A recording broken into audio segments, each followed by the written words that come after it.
and welcome to your new Tuesday night tradition as St. Louis City SC finds a new Wray forward. With a new era comes a new podcast as the red smoke rises on YouTube as well as your favorite podcast provider. I am one of your hosts, Tom Franklin, better known as Soccer Zombie, and I am joined by my friends, Jeremy Clements. How's it going, Jeremy? Doing well. How you doing? You know, I'm feeling the vibes, but it could be just that new podcast smell. You know that I'm inhaling right now. I love it. I love it too, and I see we got our chat going on YouTube as well. I see all of you.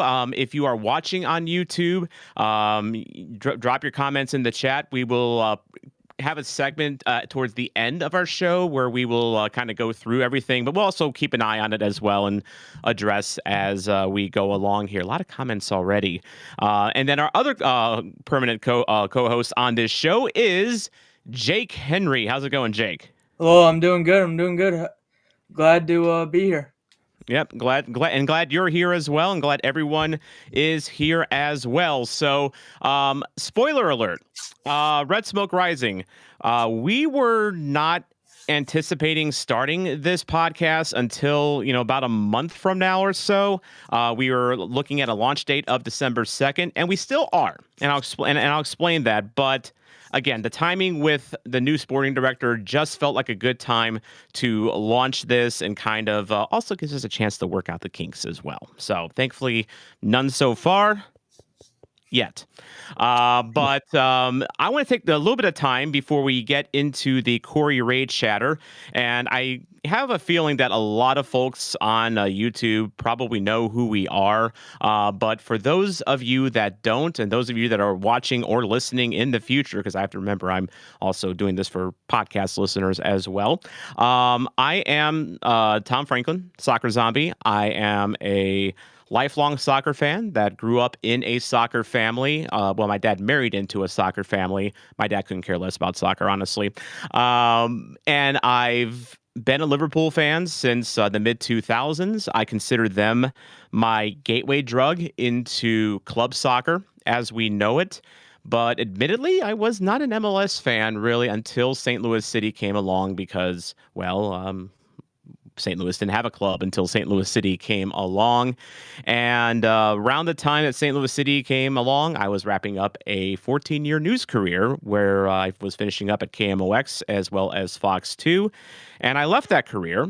And but I guess the journalism never left me. So that is, I started the YouTube channel as a result of that and as a way to communicate with fellow soccer fans. And it's been successful so far, but I kind of made the determination that soccer is better when it's enjoyed with friends, and it's better enjoyed when you are discussing with friends here. And, that not just you, Jeremy, not just you, Jake, you both have been part of, my soccer experience. Jake, we've probably logged at least 5,000 miles together on our various soccer travels.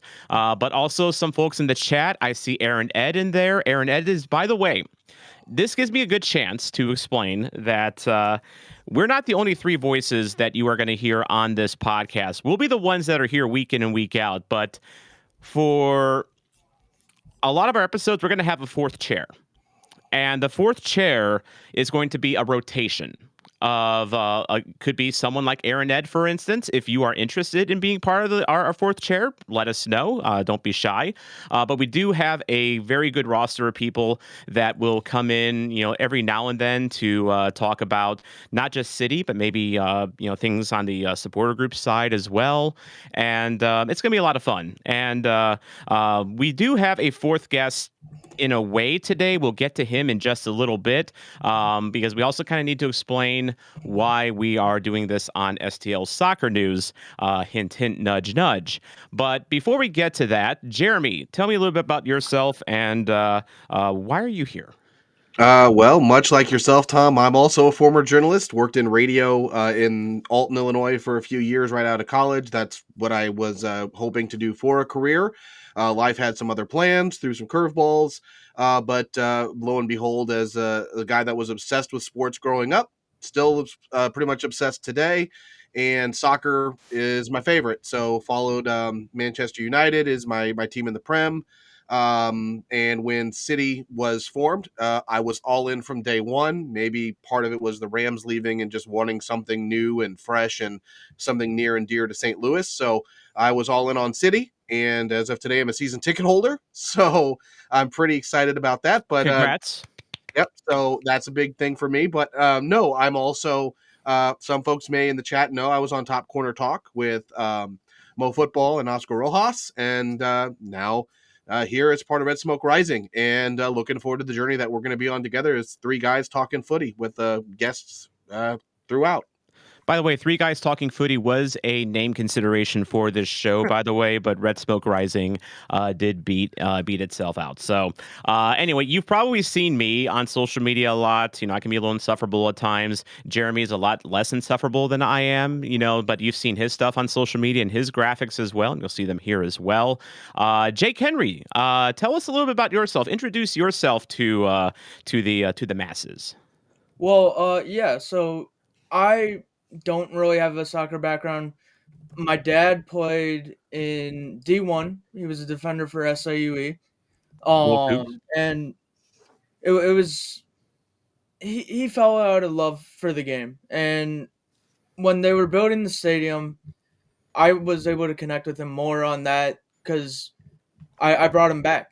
And so what I'm really excited to do is keep talking about it and grow with you guys, and just really excited. So I unlike you guys, I don't have a journalistic background, so I'm a little I got some work to do. All So right. but yeah, primarily the coverage you'll see from me here is City 2 and Academy. I'm sure we'll touch on that later. And yeah, I'm really excited to get going.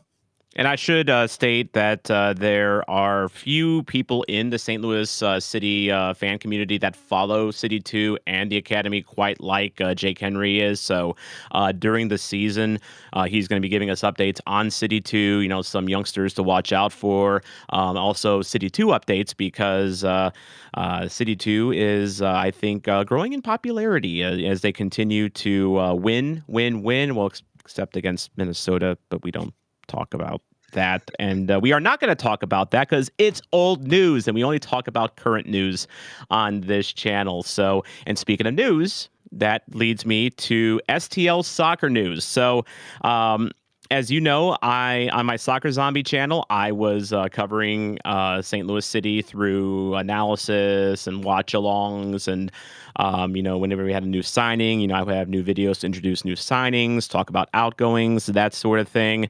And I felt that it was kind of time to break that away from the other stuff that I'm doing on Soccer Zombie, whether it's USL, NWSL, the local non-league stuff. Which, by the way, some very exciting Open Cup news coming up very soon for St. Louis.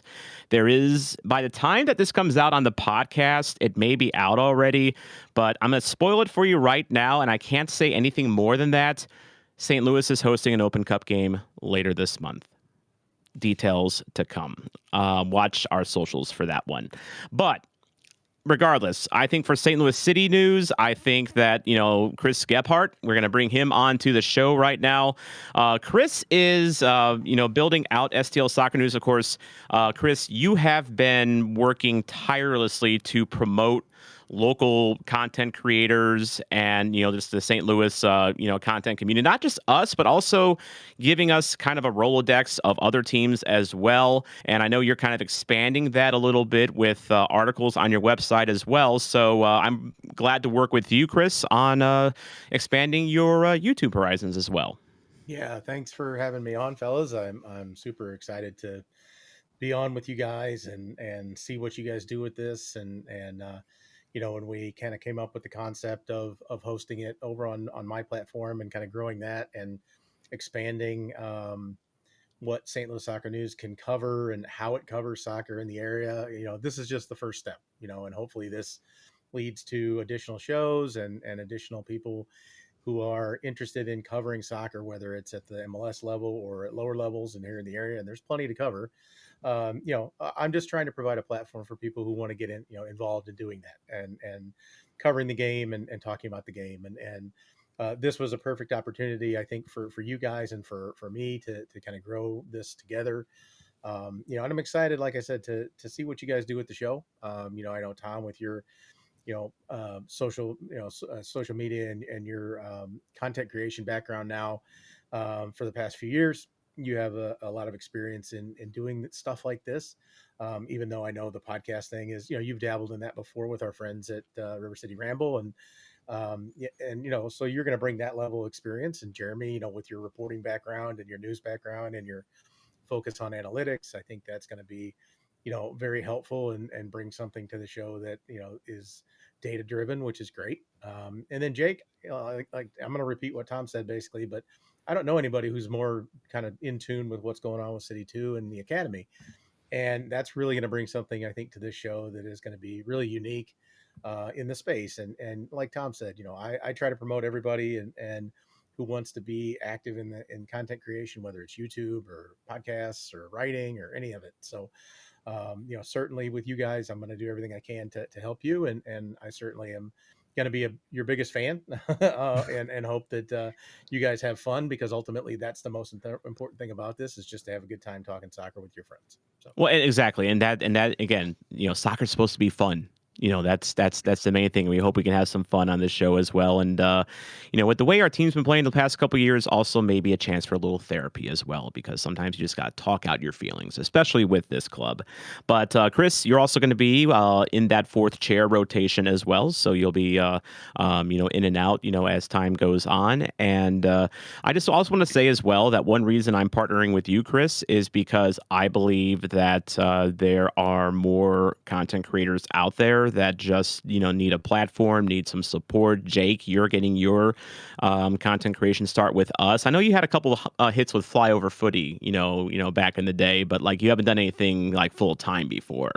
Of course, River City Ramble, they gave me, a platform, for a while, and I thank them for that. Mike, Mason, Sean, they're my buddies. Chris Zimmerman as well. Love that dude. And they're going to continue on in their way going forward. I think they'll have some news on that coming soon. And of course, Jeremy, your podcast debut with Top Corner Talk as well. These are, that got us here to the dance, but like, what I'm trying to get at is if anyone out there, wants to, if you just want to write, talk to Chris Gebhart, if you have things to say about St. Louis City or St. Louis soccer in general, I'm sure, Chris would love to work with you on your articles. And if you want to do something like this, whether it's a podcast or it's anything on YouTube, reach out to us, because we are definitely, we want to carry out the vision that Chris had, in promoting local content. So, by the way, there is 23 people watching now on our various platforms now. So thank you so much for that. And if you would be so kind as to drop a like on whatever YouTube you are watching, that helps the channels. I will say, as a disclaimer, I am simulcasting this on Soccer Zombie as well as STL Soccer News. Eventually, this will be just streamed on the STL Soccer News YouTube channel. So if you are watching this on Soccer Zombie, I would just search for STL Soccer News on YouTube, subscribe to that channel, because eventually that's the only YouTube channel that is going to be streaming this. We'll probably cut that off closer to the season. But anyway, Chris, I want to thank you for giving us a platform. This is you've been instrumental in helping us getting us set up, and look forward to seeing more of you going forward. Yeah, for sure. Like I said, I'm excited to see where you guys go with this, and if there's anything, obviously, like Tom said, that if people are interested in talking about how you can get involved in covering soccer in the area, I'm always able to listen and willing to work with people, and like I said, I'm really enthusiastic about what you guys are going to bring to the content space here in St. Louis. We have a lot of great podcasters, YouTubers, writers, etc. But there's always a niche. There's always a room for more, and I think you guys are going to fit in just perfectly. So, again, I wish you guys all the best of luck. Look forward to working with you, and I'm sure I'll be in that fourth chair at some point, and joining in the fun that you guys are going to have. So, yeah, that's all I got for you. So you can kick me out and get back to the thing. So. All righty, 3, 2, 1, yeet. All right, there we go. Thanks so much, Chris. Appreciate everything that you do. And before we get into the reason you probably are here right now, I do want to give a special thank you to sponsor of the show, the Pat Connolly Tavern, located at the corner of Oakland and Tam in beautiful Dogtown. Jake is pointing at the sign right now, right underneath him. And they are a St. Louis institution since 1942. They are located right near the zoo, right near Forest Park.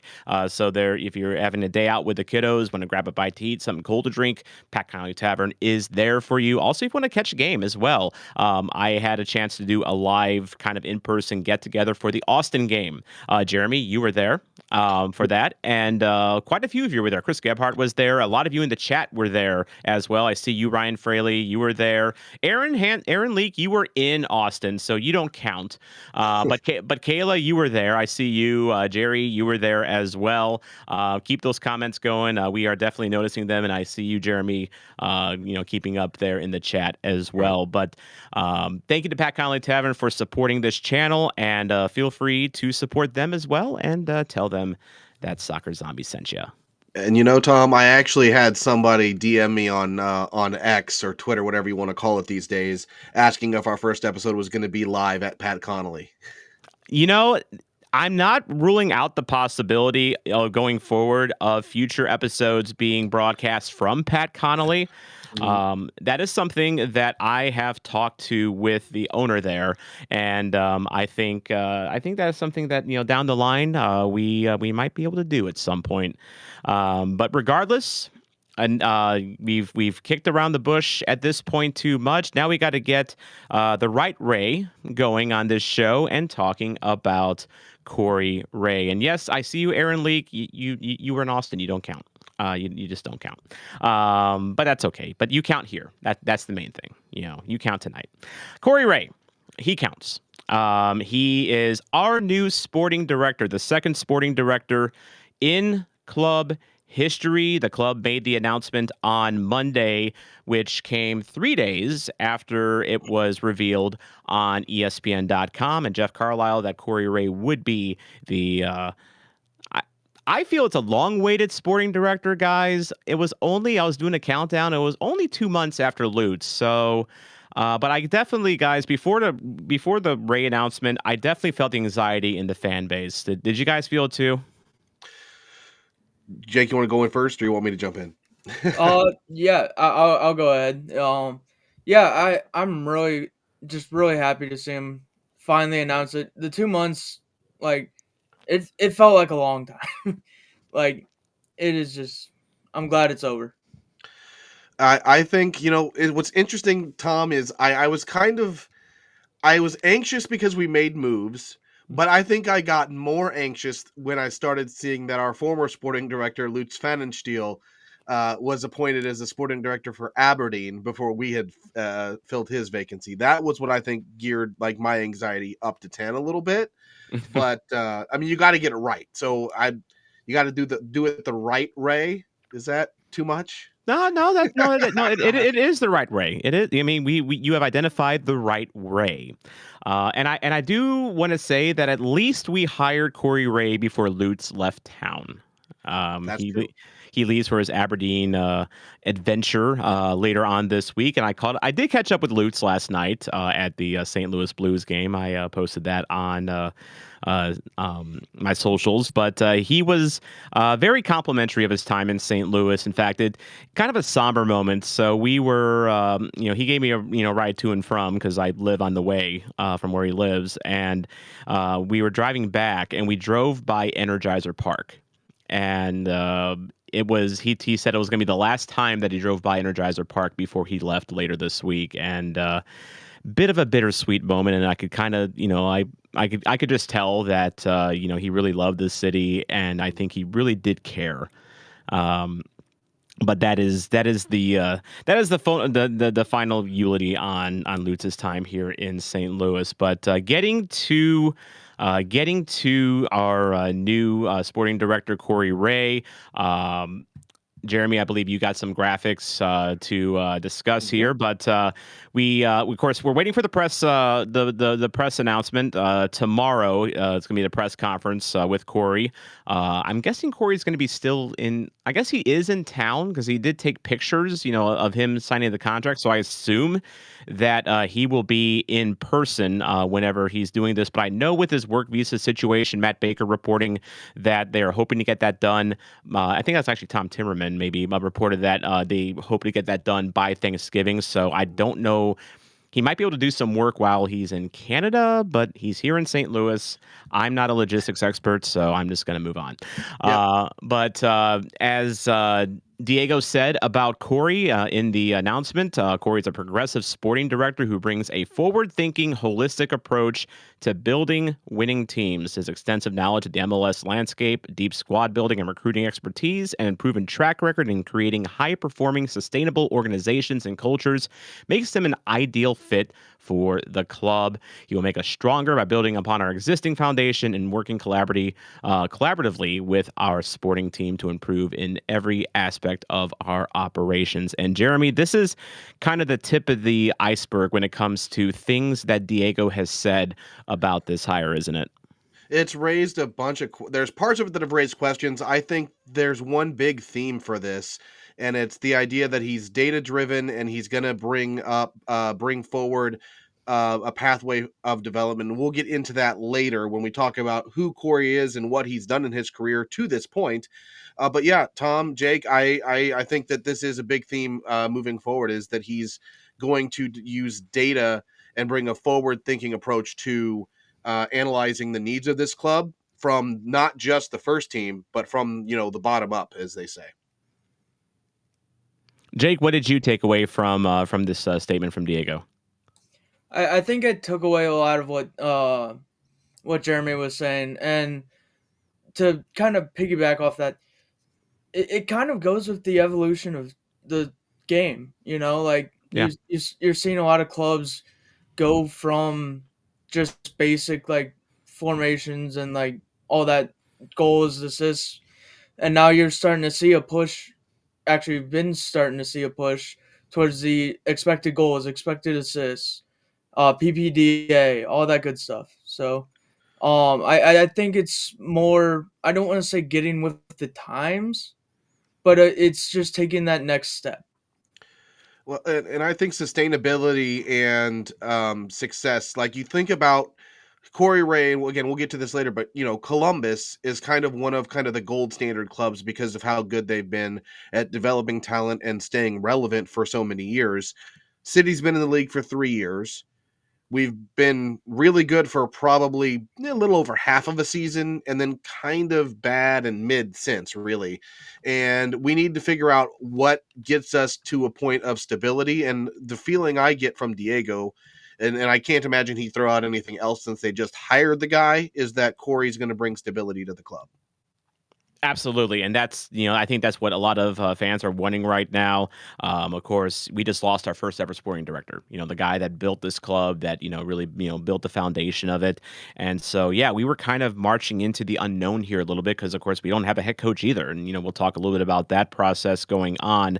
I do want to, before we get to Corey Ray's statement, I do want to pluck something out from Tom Timmerman's article where he talked to Diego Gigliani about this signing, and also kind of talked a little bit about where Diego stands in the organization as far as how much power that he has, because I think that was leading to a lot of anxiety.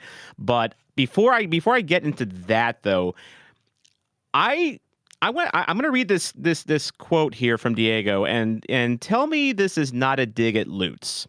So he says, quote, "You will see immediately that Corey is very different in that he approaches sporting decision-making and sporting high performance in a very holistic way. It's not just about having relationship with clubs and agents and using a network." End quote. That last line, guys, feels like a dig to me. What do you think, Jake?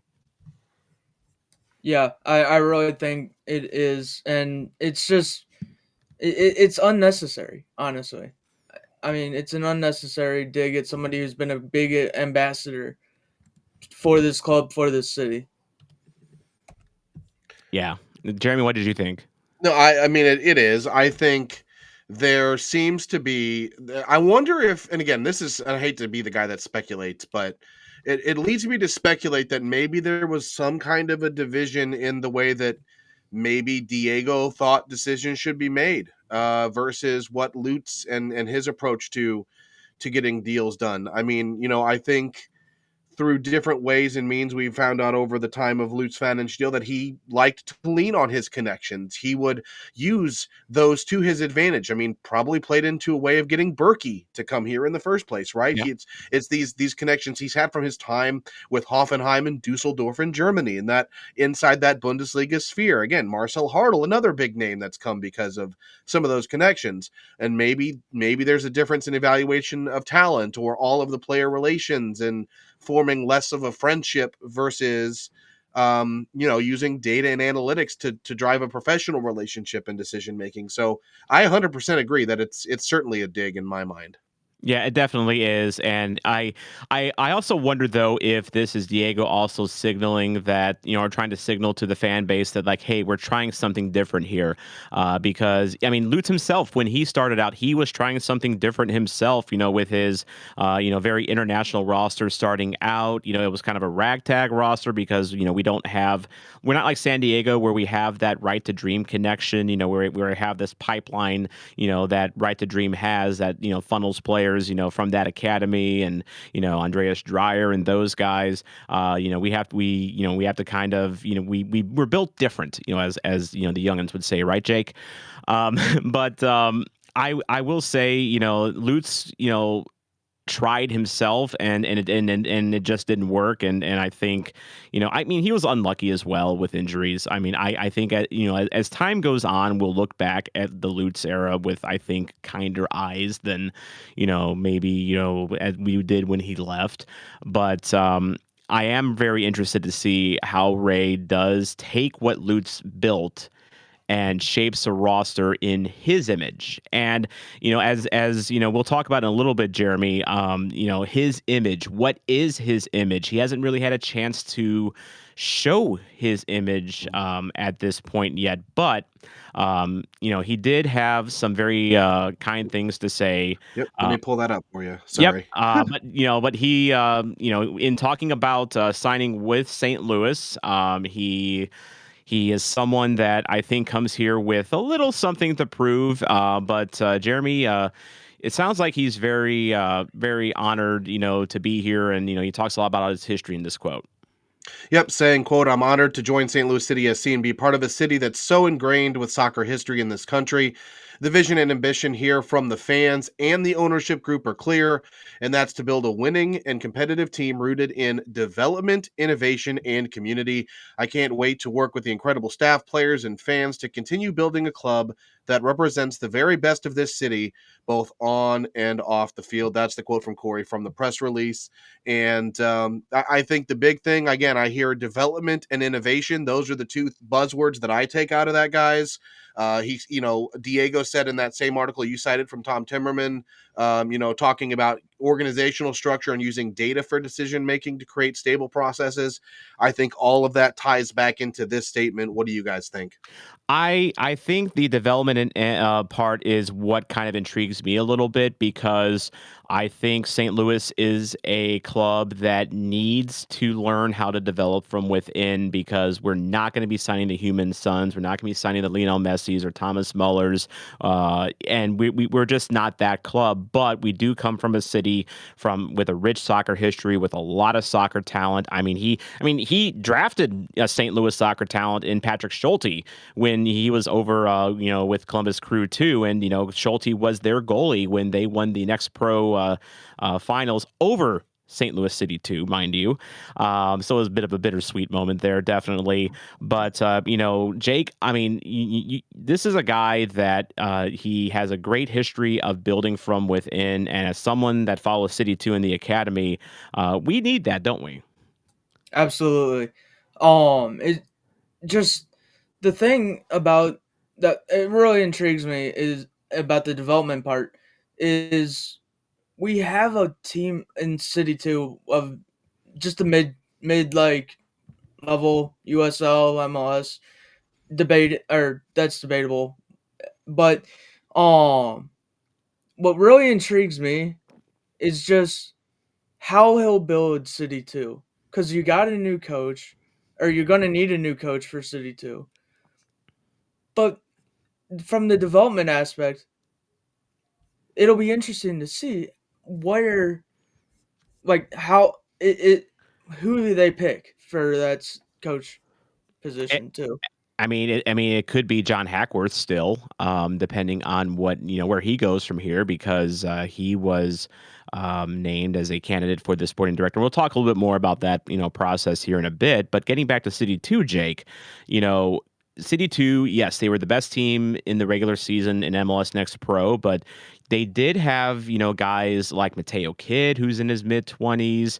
You had other players that were, that little older, like McSorley, Brandon McSorley, pass it to Sworley, he'll score. I love that chant by the Fandalorians, but he's 24 himself, and so you have players that are playing for City 2 that are kind of long on the tooth. So I think, Jake, that it's going to be very exciting to see what he does with the youth coming forward, and to see if going forward, if City 2 does rely on as many veterans as they have. Absolutely. And especially with Corey Ray's drafting prowess. It's just going to be like what will he do there? Yeah.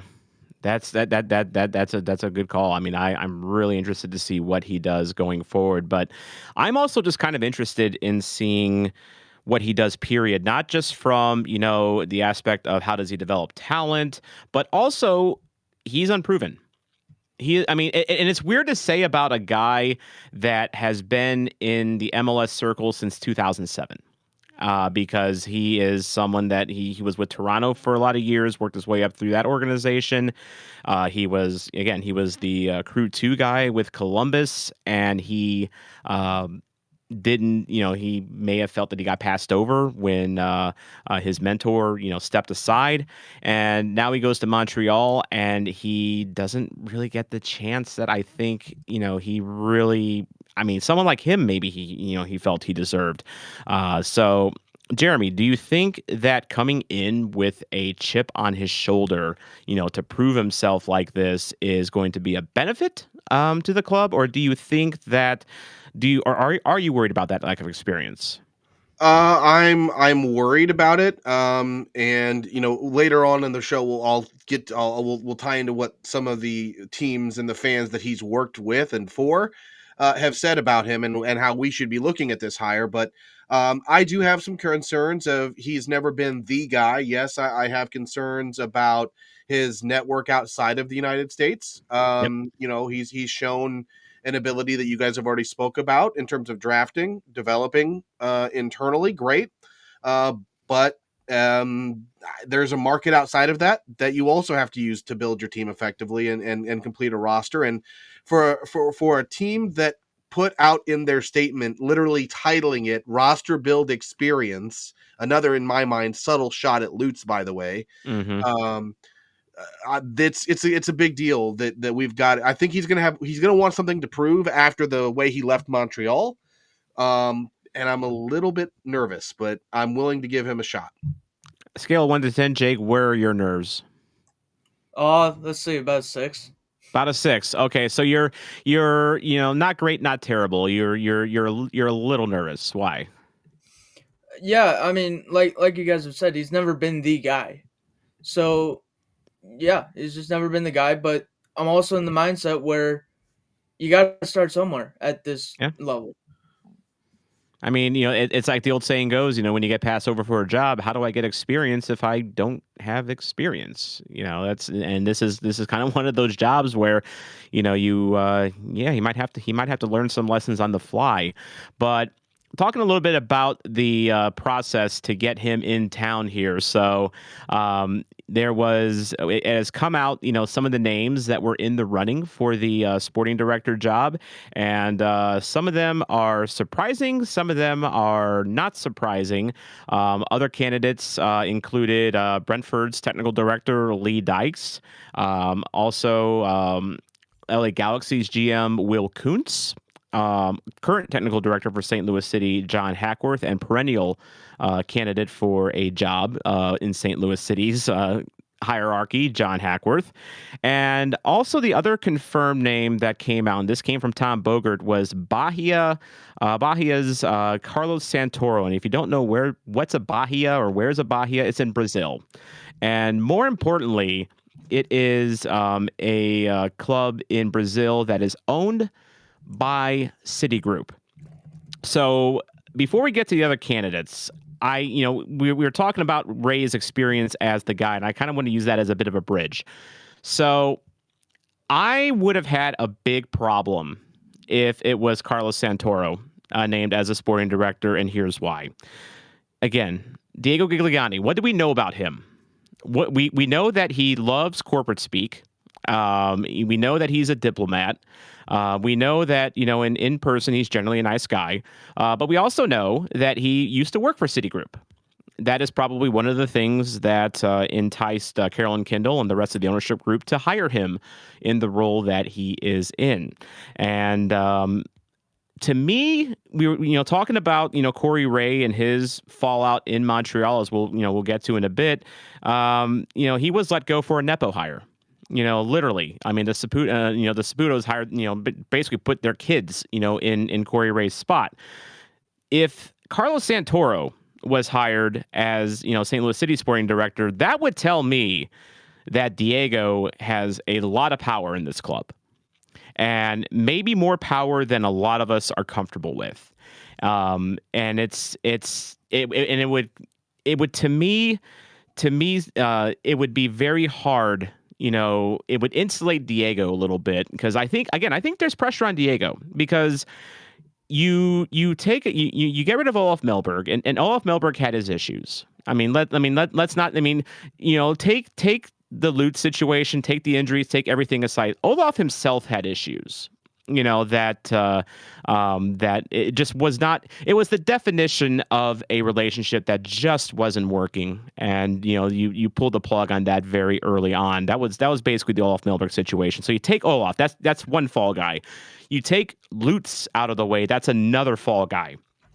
And we don't know exactly what transpired behind the scenes that led to Lutz getting his walking papers, but there's another fall guy. So we're going up the ladder here, and now the ladder's up to Diego. So if Diego brings in Carlos Santoro, a Citigroup guy that has no MLS experience whatsoever, it would send a very clear signal that maybe what Diego was saying about not being involved in the sporting, side, maybe not entirely true. Maybe I'm reading too much into this, guys, but I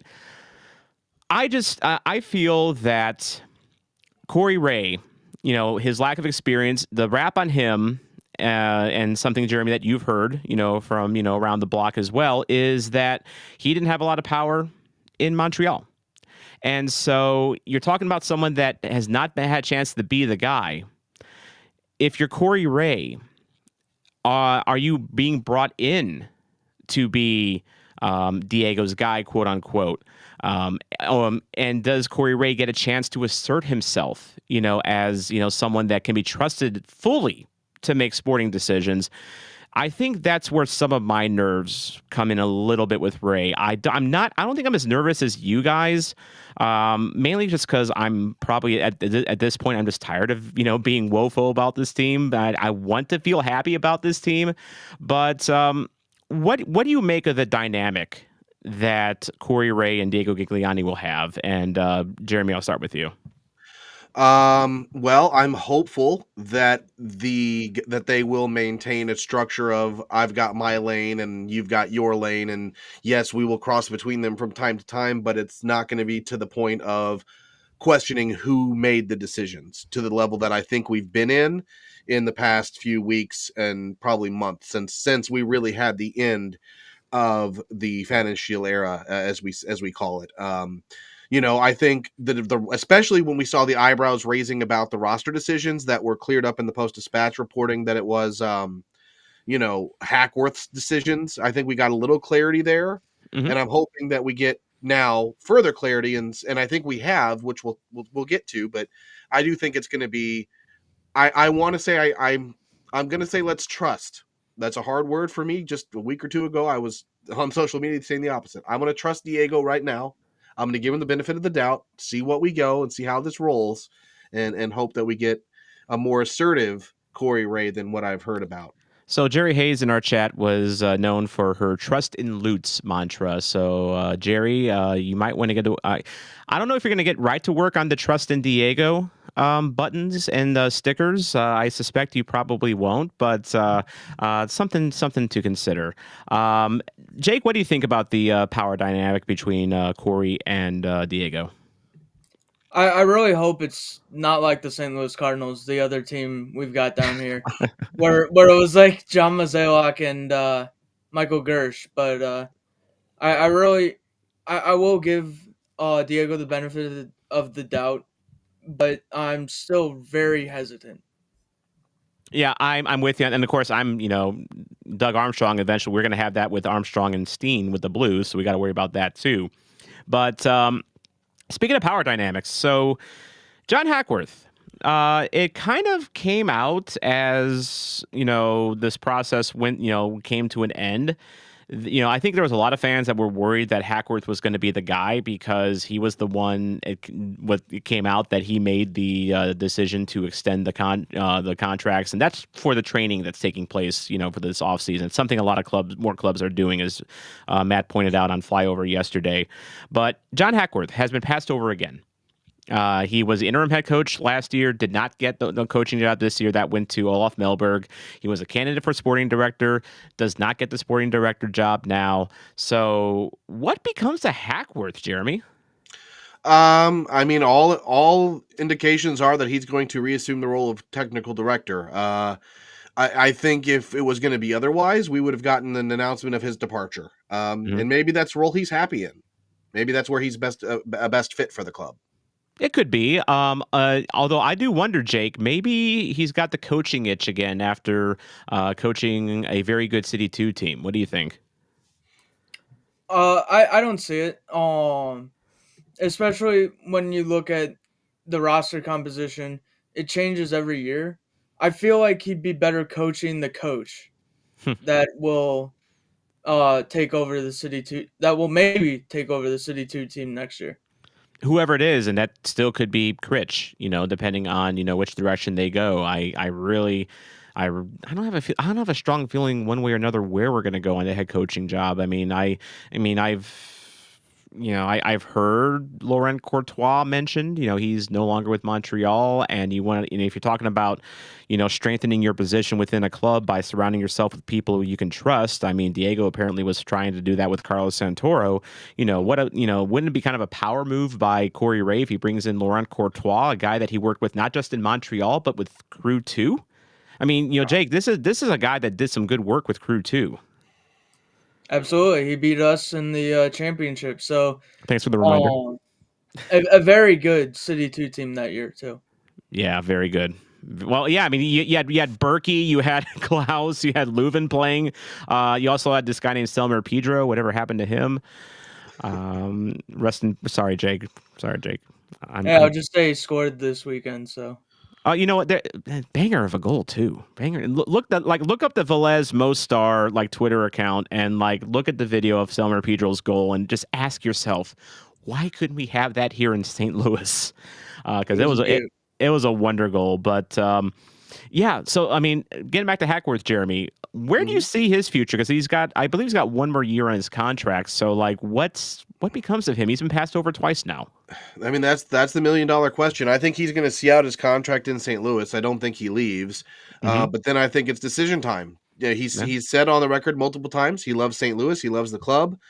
He's been here since day one, I think, or close to it, almost day one. So he's rooted here at this point. Like I said, his best fit, it might be here. How many other organizations in the league might view him as a coach, and honestly, how much does missing two opportunities, one that's probably a demotion and one that's a promotion, hurt his stock elsewhere?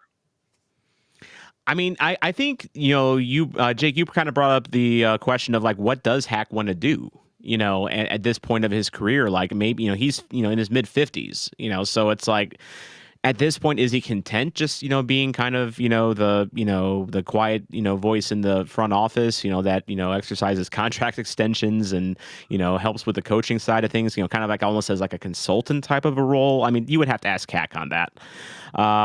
Other candidates, Lee Dykes, Brentford. He was also a finalist. Speaking of getting passed over, he was also a finalist with Sporting KC. Had a chance to talk to Daniel Sperry with the Kansas City Star when I was at the KC Current game this past Sunday, and he also mentioned that Corey Wray was a finalist at SKC as well. I don't think he was like the final two or three, but like he made it a little ways into that process. So, but yeah, Dykes didn't get the job in SKC, didn't get the job here in St. Louis. Everything I've heard about Dykes is he's a rising star in this game, and he's, like I did a little video on him where I talked to some of his some of his big signings. Like he discovered Brian Mbeumo. Pulled him from, I think a Ligue 2 team in France, and flipped him to Manchester United for, which is, by the way, Jeremy Clements' team, but we'll forgive him for that. But yes, flipped him to Man United for big bucks. So, and he was credited for discovering Mbeumo. So, you have to wonder what happened with these teams where, he's not the guy for either, when both, I mean, really, St. Louis and Kansas are really in similar positions where it's been back-to-back bad years, and I think Kansas is a little more rudderless than St. Louis is, but not by too much. So, you look at a guy like Dykes and you don't hire him, you have to wonder what happened there, Jeremy. Yeah, and before I surmise what may or may not have happened, the only one of the candidates that I really had any thought on was Dykes, because I think when Mm-hmm. you put Wray up against Dykes, the one thing as I was researching more about Lee Dykes, he's also kind of an analytics guy. He's a data guy. He's a development guy coming from Brentford, and so it starts to paint a bigger picture for me of what type of profile of person and they were looking for to fill this role. It Mm-hmm. seems to be that more analytical mind. But what happened? It could be anything. Could it have been a pay issue? Maybe. The Premier League is what, 9-10 games now in, so a third of the way through the season roughly. Yeah, And you've got Brentford, I still think Brentford's near the top 10 or in the top 10. So having a good they're year. fight. They're fighting for a potential, European spot. And so you don't want to lose your sporting director before the winter transfer window. So could it have been a release date issue? We won't really ever know. No. So that's the best two guesses I have, is either pay or release date. And honestly, I can see the release date being a factor as well. I mean, Brentford, they're coming into a January window where they might want to bring in some reinforcements. Do you really want to let your technical director walk right before then? It'd be interesting to see how Lee reacts to that. Like, if he really wanted these jobs and Brentford wouldn't let him go, now is he going to leave the next opportunity? But that's their problem. It's not going to be ours. And then finally, the other name that came out was Will Kuntz from LA Galaxy. And I gotta apologize to Ball Watching, because I was a little skeptical, more than a little skeptical, when this report came out about Will Kuntz. But he was in the running, at least in some degree. I don't know if he was a finalist, but there was definitely contact made between the club and Kuntz. And how would you have felt about Will Kuntz coming to St. Louis, Jake? What do you think? Yeah, I mean, it would have been an interesting hire. Yeah. I don't know as much about him as I do now, or as I know about Wray or Dykes, but the LA Galaxy are such a historic name, but we just need that stability. And Yep. right now, when you look at the Galaxy, they're not stable. They won the MLS Cup last year, and now they're this year. Yeah, I mean, he did build an MLS Cup winner, but then with MLS's rules, he had to. I mean, and of course, Ricky Pooch getting hurt, which injuries affecting general managers slash sporting directors' tenures. Tell me where I have heard that before, Jeremy. What's that? I'm sorry. Oh, I'll just make an analogy that Will Kuntz, Oh, I mean, they went from MLS Cup to wooden spoon contenders, and part of that was because Ricky Pooge was hurt for much of yeah. the year. Oh. Injuries affecting sporting directors. Where have I heard that before? Oh, we would never imagine that being the case in St. Louis, right? Never. We've been perfectly healthy, right? We didn't have like 8 or 9 players on the injury report for 3/4 the season. I mean, we're keeping the training room healthy. That's for sure. I mean, with bodies. Right, yeah. They never have a vacancy on those tables. Never, never, ever. But anyway, we didn't hire any of those guys. We hired Corey Wray, and he is someone, Jeremy, that we've been hearing a lot around the league about him as we're learning more about who he is as a person. And he comes very highly regarded, including from someone that I think a lot of people know in Soccer Wise is David Gass.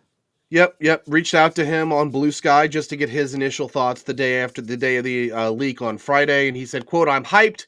He knows how to win in MLS, which has been lacking in St. Louis. He's also got a history of building pathways for young players, both homegrown and draft/young signings, which should be a major part of St. Louis's success. I think he's a home run." Goss was big on the Corey Wray hire. That's how we felt. And I don't know, how do you guys feel about what Gass said? Well, Goss is someone that, for one, I think he knows Corey Ray well, and I say that because I believe he was a guest of David Goss, a couple years ago. Corey Ray paid a visit to talk to him about that, but.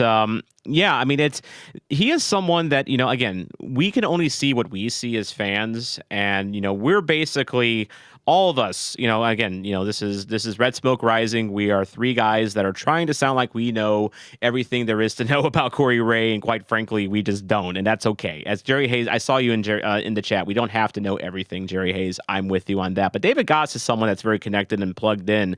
And if he is someone that is giving an endorsement, I think that is a big plus. He has watched a lot of soccer in his time. He knows the league very well, and he is, again, I'm just excited about the pathways for young players, both homegrown and in the draft as well. And I think if we're getting that endorsement from David Goss, that makes me hype, Jake.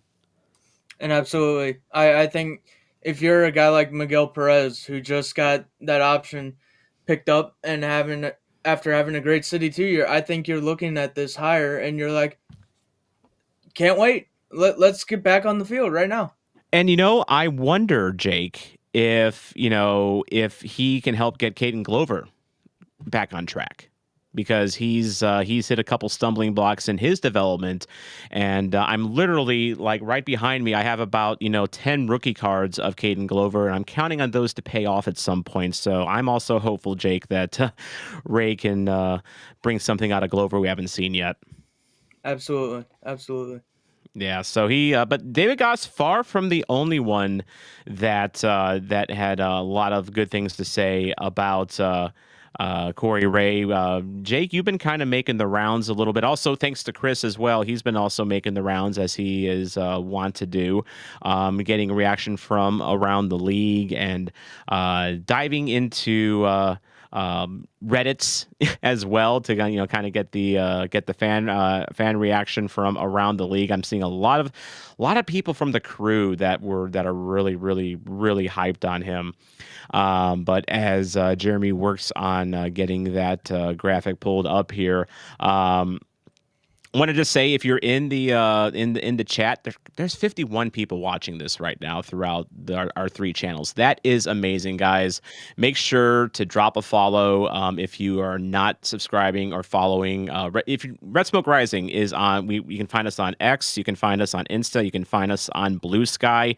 Give that account a follow, as we'll be posting show updates as we go along here. Again, this is kind of a soft launch of our show. We're gonna really get going next month, but really excited to have you guys aboard. And if you're on YouTube, again, make sure you are subscribed to STL Soccer News on YouTube, because that is where this show will live only live on YouTube after a while.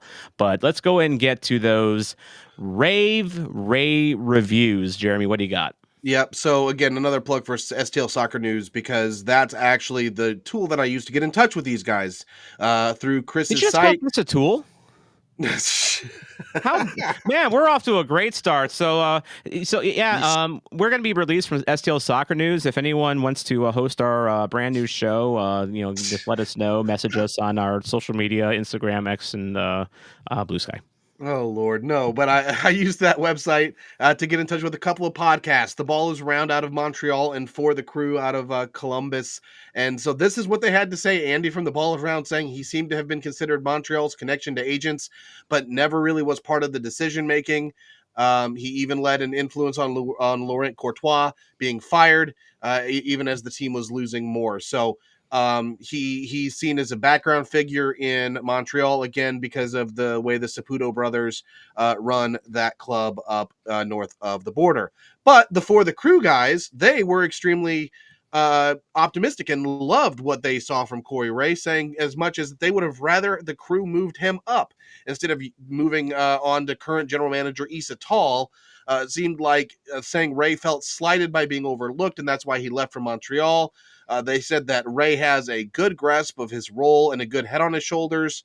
Then talked about a change in philosophy when he left the Crew too, but that also was because they also lost coaches. But the For the Crew guys saying that they would have almost rather had Corey Wray be the man in their club right now instead of Issa Tall, despite some of the recent Crew success under Wilfred Nancy. Yeah, definitely, and I think, and of course, they would know because Ray was with the organization for a long time, and it's very interesting. So we'll get into kind of his career highlights next here, but I find it very interesting that because we were talking about where does Hack go from here, and he's been passed over now. Corey Wray, Crew with Crew 2, he may have felt that he was ready to be the guy in Columbus after Bezbatchenko left, and he wasn't picked for that. He was also with Toronto for a long time, and let's go ahead and get into that timeline here. When I say a long time, Jeremy, I mean a long time. Like I was only 3 years removed from high school, Jeremy, when he started with Toronto. Well, I was like fresh out of I'm college. old. He was one of their first interns, as far as I understand, with Toronto, and he worked his way up from just an intern up to manager of team ops, senior manager of team ops, all the way up. You can see there on our graphic that if you're watching on YouTube, if you're listening later, go ahead and reference the video if you can. But I mean, he moved all the way up to assistant GM with Toronto over his almost 14 years probably. Yeah. By the way, 14 years is a long time to stay at one place, especially in this era, right, Jake? Yeah, and especially in this era and that industry too. Yeah.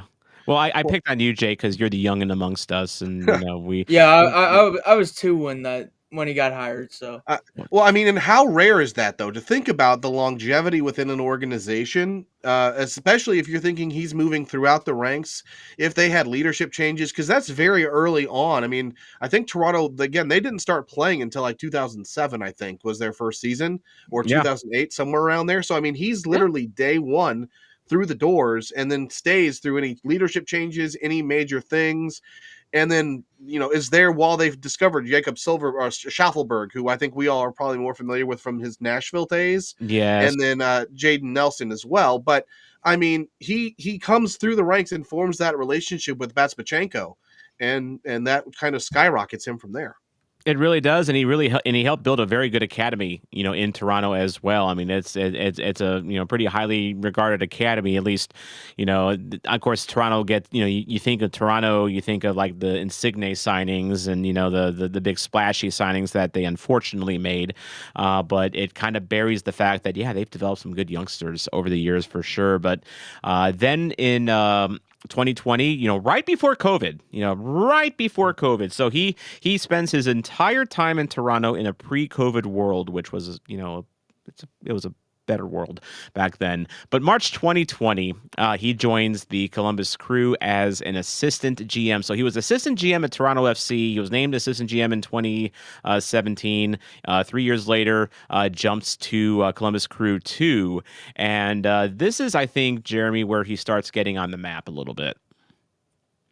Yeah, I mean, from there, he's really put in charge as the guy for Crew 2. They were really putting an emphasis on developing their academy and really, again, kind of like what he did in Toronto, developing that pipeline from academy to first team. And that's what he did, leading the 2022 Columbus Crew, or assembling that team.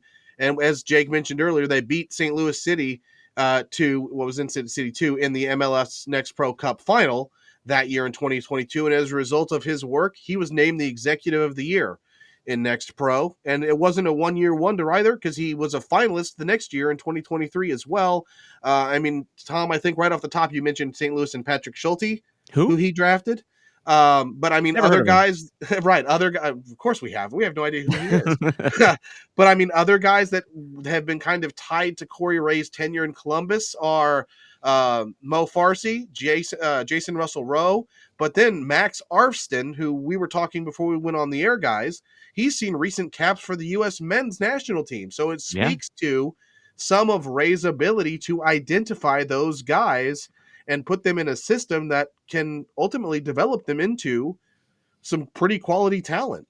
Yeah, you really do. And you think of the talent that is, kind of waiting to take that next step that St. Louis City has now, like, Makai Joyner, someone like Brendan McScorley, Emil Jääskeläinen is, someone that, he's older as well. So, it's kind of like we need to figure out what we got with him going forward. But he had a pretty good campaign with City too. I mean, he was kind of like a, and Jake, you can correct me if I'm wrong, but he was kind of like we have a Klaus at home, in that he did a lot of things, away from the ball, not necessarily scoring goals, but he was contributing in a lot of other areas, right?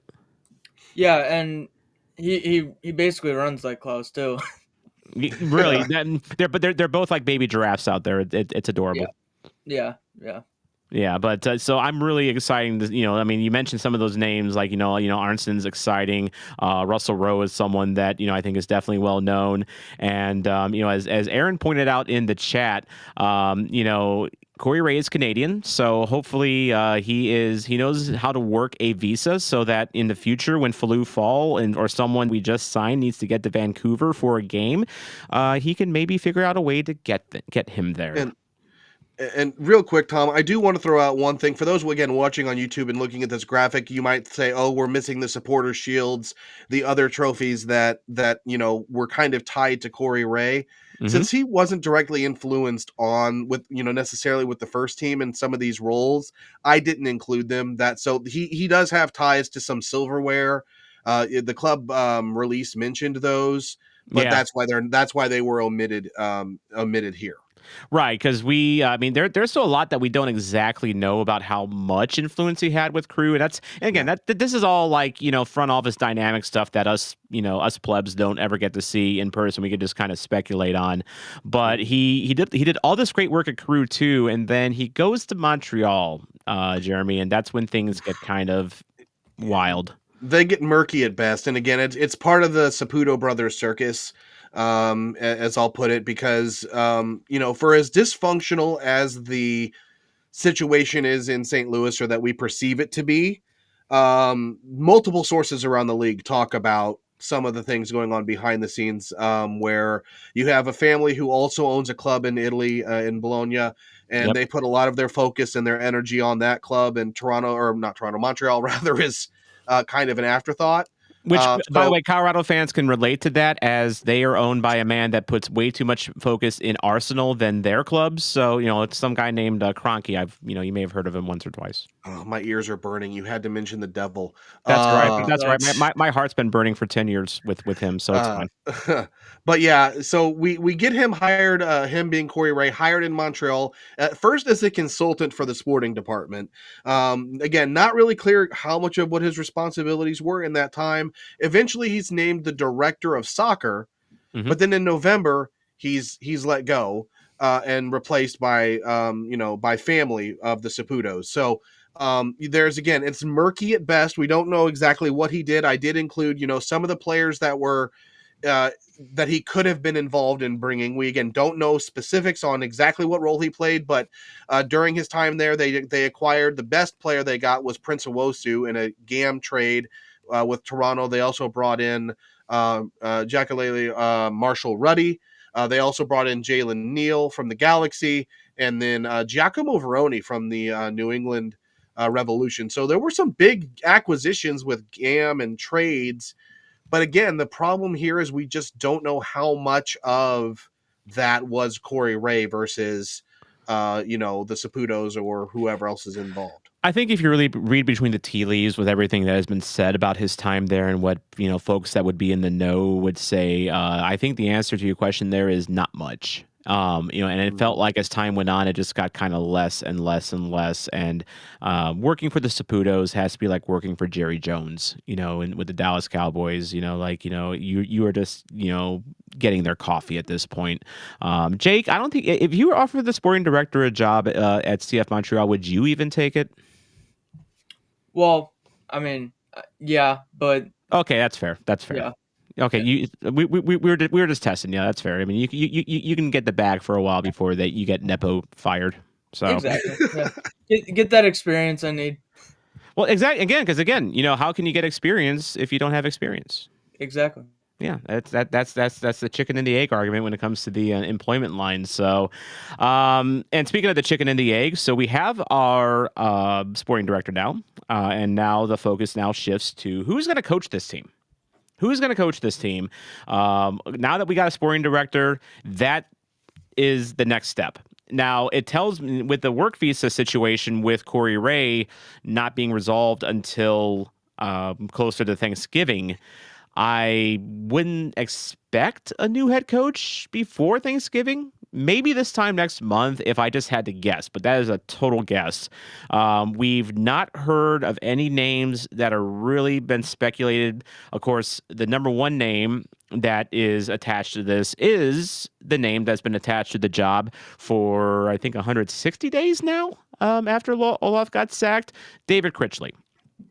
So David Critchley, another younger coach that has something to prove. In theory, Jeremy, wouldn't he make a good fit with Corey Wray in that dynamic where I think both would have a little bit of a chip on their shoulder? Yeah, and I think building on that even further, I think something we've heard a lot from Critchley talking in different interviews and sessions with the media. He seems to be an analytics guy because he talks a lot about distance covered. He talks about sprint speed. He talks about recoveries, PPDA, all of these types of things that you associate with data and analytics in the new world of thinking about the game of football. So could that be a fit? Maybe I could see it. And we know he's well loved by the players. Yeah, and that's a huge thing because what's that saying, Jake? Culture eats tactics for breakfast. I've never heard that one, but well, have you ever eaten tactics for breakfast? No, me neither. Jeremy, have you? I mean, only with a really lot of milk on top. Yeah, they're like cereal. You gotta choke them down. They're like cereal. You pour them in a bowl. Sometimes they're X's. Sometimes that's cereal. Never mind. I rarely eat breakfast anyway, so. Same. but growing up, me and my step siblings had to eat a lot of cornflakes, and our way of surviving cornflakes was just dumping a bunch of sugar on top of them, and I'm type 2 diabetes, by the way, so I can't say if that contributed or not, but it probably didn't help. But how do you think, Jake, the Critch-Wray dynamic would work if that is indeed the direction we go? I think it'd be interesting. It's going to be like that fit, like you got both analytical minds, and I just really hope you see that them work well together. I think it's got potential, but again, the key word there is potential because Ray's got potential, Critchley's got potential, and I think both have unrealized potential, and we'll see if they actually do get a chance to work on that. By the way, in the chat, Felix points out that tactics are for breakfast alongside a healthy diet of English Premier League at 6 a.m. So I think you can get some tactics for breakfast at Amsterdam Tavern on game days. But go ahead, Jeremy. No, I was going to say, when you're talking about the coaching search too, I was just looking it up. It was 188 days. The date Wow. between, that's how long it took us to find Olaf. He was Oh, okay. hired That was on, original.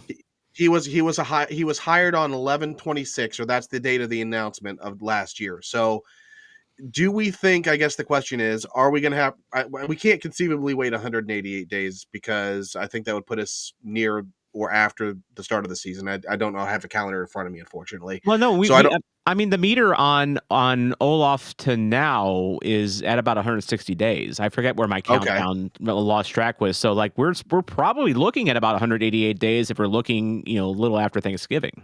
So they say that, and they said, Diego, in the article that Tom Timmerman had on the post, again, a good read. If you have a chance to read it, do so. Very.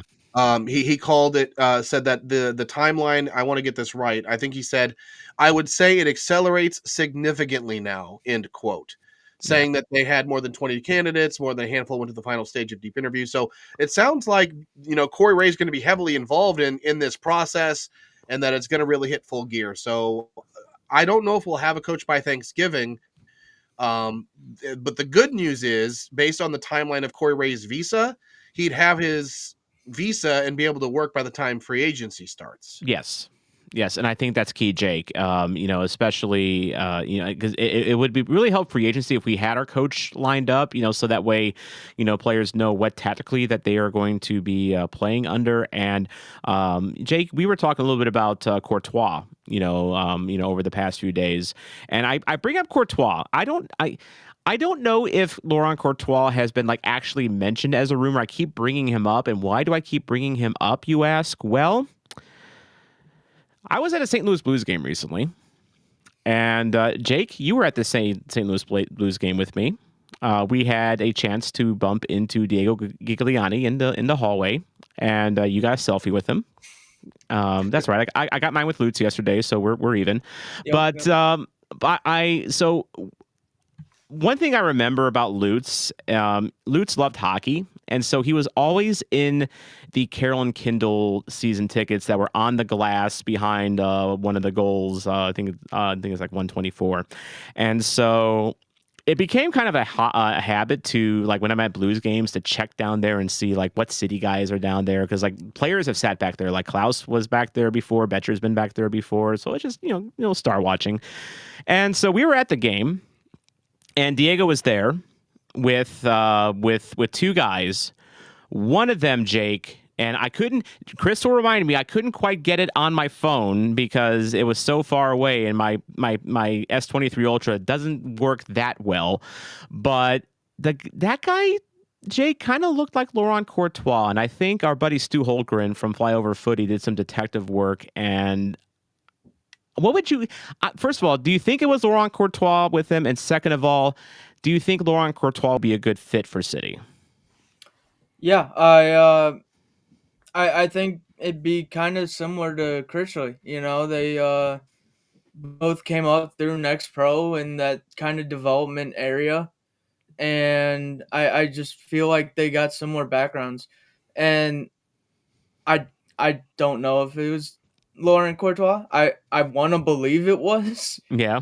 Because that gets us closer to an actual head coach as opposed to an interim. But yeah, I'm either way, Critchley or Courtois. I'm fine with either one.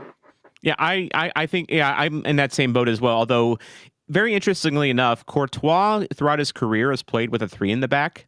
So I think the immediate reaction when mentioning Courtois, people get the shakes because that was Melberg's system, but not all 3 in the back systems are alike. And Melberg's was very, very conservative. In fact, I read an article or a quote or somewhere where Courtois mentioned after he left Montreal that he didn't like that he wasn't able to press as much. He wanted to press a little bit more than he was. So that tells me that he could be a fit. But Jeremy, do you have what's your wish list, for our next head coach? I wish I could tell you I have one. Give me somebody that can win. That's honestly all I want at this point. I want consistent results home or away. The interesting thing about Courtois, And again, this could just mean absolutely nothing. For some reason, he's randomly followed myself and Matt Baker. He followed Baker before he followed me on X. So I don't know what that means, or if it means nothing. Maybe he just likes good soccer content when he's bored, and not. But that I don't know why he'd be following me then. But anyway, not the point. But not the point, guys. I think I was actually looking at what he did when he was at Crew with Crew 2. He played a 4-3-4 or a 3-4-3 is what he played. So slightly different than Melberg, might be more, and again, I hate to say this, but if the club was talking about keeping Conrad Vollum, one of the positions he played is wingback, would you go and bring in a coach that uses wingbacks, and whether it's a 3-4-3 or a 5-3-2 or some variation of those, you kind of can start to line up the dots a little bit and say, maybe there's a shift in culture, especially what you just mentioned too, Tom, about the pressing. Yes, and it's funny you bring up Conrad Vollum as well. Before I get to the pressing part, I'm having visions of Vollum as a left mid and Totland as a right mid, and they're very pleasant, imaginations right now. I think that would be fun. Of course, this would mean that we would have to bring in reinforcements at center back because Kessler, we don't know if he's going to be coming back or not.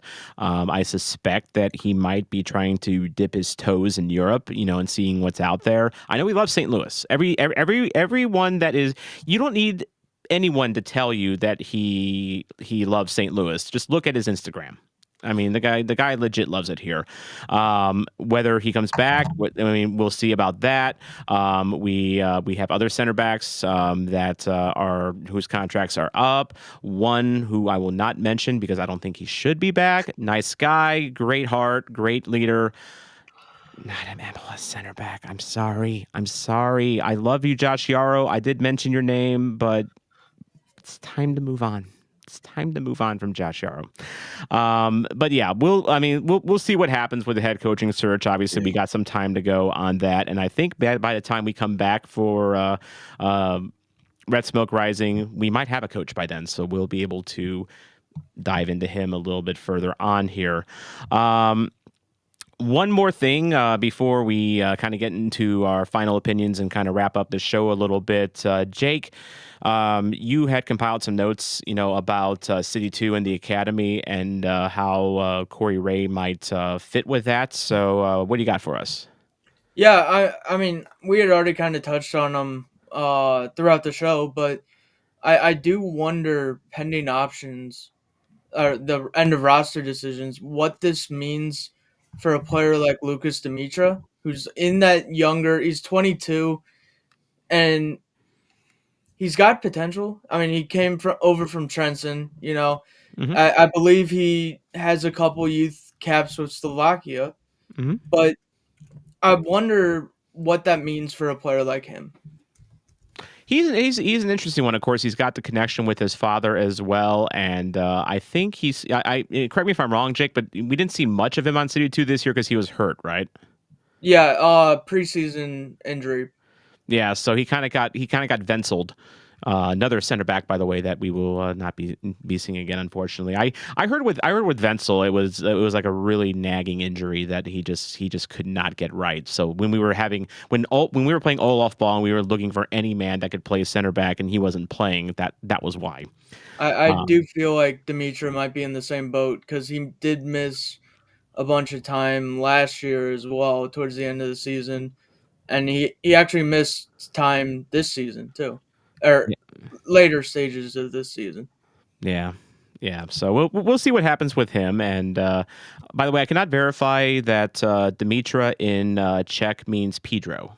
I'll have to double check that. So, by the way, in case you're new to us, by the way, and you're new to Jake is a big Selmir Pedro fan, and we love reminding him of that. So, I still have my Velez jersey. Yeah, so we're gonna by the time we get into the regular season, we're gonna have a drinking game on Red Smoke Rising of things that you hear during the episode, and Pedro references will probably you'll take that'll be one of the categories where you take a shot. So we're just gonna have a segment dedicated to what's Pedro doing now. Well, as the Pedro turns. I don't know. Where's Kojima? Just have to ask that question. Where's Jose? Ooh, You had okay. You had to go there. You had that's fair. That's fair. Kojima is still in DC, unfortunately, and he is currently being held hostage by a wooden spoon winning team. That's fair. Someone please rescue our boy Jose Kojima. By the way, Jeremy, do you have a Pedro or a Kojima of your own that you're just that you just irrationally love? Even though that they're probably not as good as you think they are.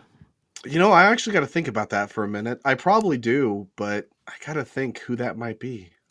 When I look, that'll be the next name. episode. That's your homework for next episode. You got it. Who is Jeremy's Pedro? In fact, actually, if you're in the chat right now, drop some suggestions. And this could include Manchester United players as well. In fact, I encourage that because I love picking on Manchester United players. Why not just throw in the whole Manchester United team? That'd be the easy answer right now. We're a lot of mid. There isn't a lot of great. Are you Amorim in or you're Amorim out?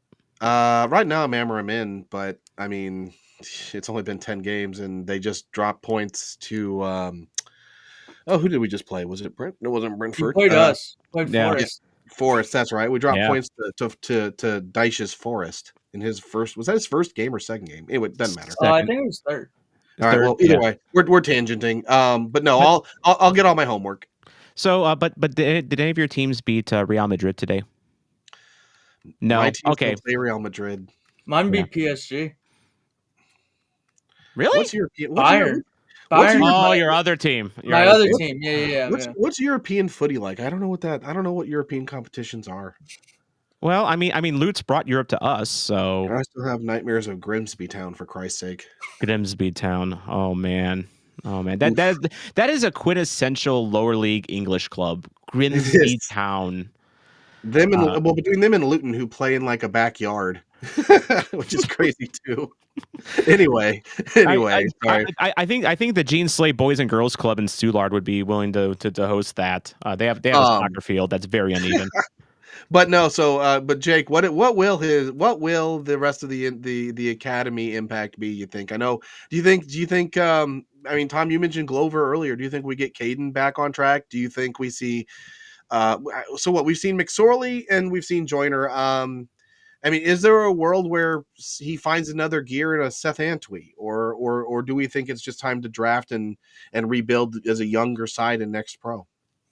I think two names to watch out for, two wingbacks or left backs, whatever. Are Tyson Pierce, who's already a homegrown, and Emiliano Chavez.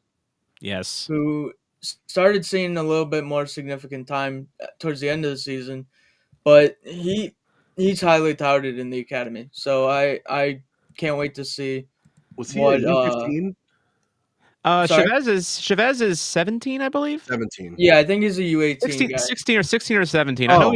I know I put him in Football Manager this year, so because I was involved in the St. Louis City roster ratings for that, and I put him in Football Manager. But I think, and to put him in Football Manager, you have to be over 16, or 16 or over. So he's of age. I will say with Chavez, he was someone I was very excited about at the start of the season because he was the only one to me that looked like a proper left back on that roster. Because Jay Reed, we were thinking he was going to be up on the main roster. I think there were times this year, Jake, where he has a little growing to do. I think. Yeah. I think he's got a little growing to do, but I think they managed it well, and I think next year he'll be ready to take a next step. And I'm really excited to see him. I'm excited.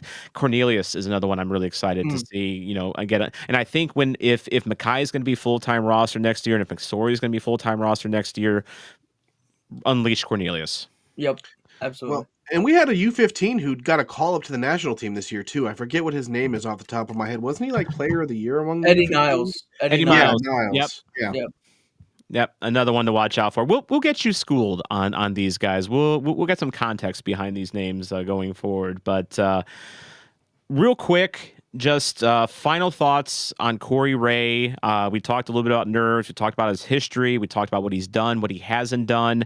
I'll just say I'm optimistic on Corey Wray. I like what I hear from him. I like the potential of him. I like that we are hiring someone that has room to grow, and that is something of maybe an unfinished product, if you will. That we're not bringing in a Peter Vermees or someone that or like a Jim Curtin, for instance, like that has been in the league for a long time and is very set in their ways. Corey seems to be someone that is willing to innovate and try new things, and he's very data driven, which is where this game is kind of going. I think a different approach. While again, Diego kind of I had that little dig at Lutz for his network, which is whatever. I am interested in seeing what a different philosophy looks like, for this club going forward. I think the fan base was ready for something different going forward as well. I'm excited to see what he does with the kids going forward, and I am also just kind of excited to have excitement again, when it comes to the future of this club. I mean, I know we haven't made a single signing in the January window yet. We haven't hired our head coach yet. But I'm just optimistic. I am very optimistic about it. And again, I think part of it's just because I've gone so long without being optimistic that I'm tired of it. So, we got our sporting director. We have a Wray forward. That's where I stand. I'm optimistic. Go around the table. Jeremy, final thoughts on Wray. Willing to give him a chance with great risk. In terms of taking someone who's a little unproven in the role, can come great reward. So he's got some tools at his disposal now. We'll hopefully find who the coach is, but he's got enough wiggle room on the roster with, I think there's a total of 11 open slots on the roster right now, including at least 6 to the senior roster. Flexibility to go either way with the roster model, with either a designated player or a U22. And lots to look forward to with free agency starting on December the 10th, and talking about his ability to put young sides together. The super draft coming December 18th. Yes, I'm looking forward to that. I'm looking forward to seeing what Wray does in that draft as well. I'll never forget the Owen O'Malley pick for the life of me. We took Owen O'Malley over Duncan McGuire, and that makes me sick. But before I get to you, Jake, I want to give a quick shout out to Kayla in the chat. She points out that the Confluence kit curse is over. We can now burn our Confluence kits. Although I feel we broke. You know what? The curse was over with about a month left to go into the season because we actually won away games in that kit.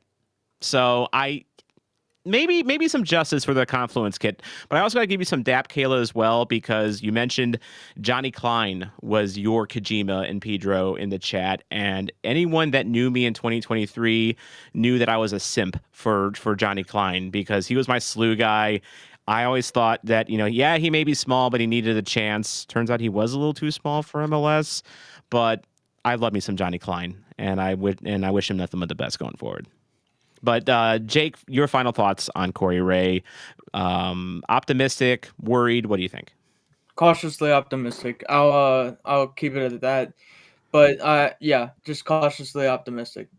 Yeah, very cautiously optimistic. So I think that's fair. I think that is a very fair statement. We need to see what he does in this window. I think when this show gets closer to preseason, we can definitely. I think we should call back this episode and our thoughts on Wray as time goes on, just to see where we are, in the months to come with him. For sure, he's got a lot of holes that need to be filled. He's still got contract decisions to make, and I think when we come back next month, as we head closer to the free agency, we can kind of talk about where he's going to go in free agency and where his what all needs to be filled. But just some key dates for MLS as it relates to decisions. So November 26th, that's the deadline date for submitting offers and exercising options for players. So we still have a few players that have not had their options exercised yet. We have some players that are heading to free agency. We need to make decisions on, and November 26th is going to be that drop dead date for that. So, and then Jeremy, you mentioned the Super Draft coming up on December 18th, 8 days before then. Free agency does begin. So. Again, we'll be back on Red Smoke Rising on December 2nd. That'll be a Tuesday. This is kind of a soft launch of our show here, and then we will, once the season gets going around, we will be every Tuesday night at 7 p.m. I want to thank everyone that's been in the chat. 61 of you people right now. This is absolutely nuts. Thank you so much for your support. This is a brand new podcast. I really hope you guys enjoyed it, and Finally, just thank you to, of course, want to give some dap to Chris Gebhardt, who is helping make all this happen and has laid the groundwork for really just content creators in general. That guy right down there. So thank you so much, Chris. No problem. We'll all be watching for the next episode, and look forward to hearing you guys talk some more city soccer. So absolutely. Thanks. So we'll go around the table here. I'm your soccer zombie, Tom Franklin. I'm Jeremy Clements. I am Jake Henry. And this has been Red Smoke Rising. And remember, always keep moving forward. See you next month.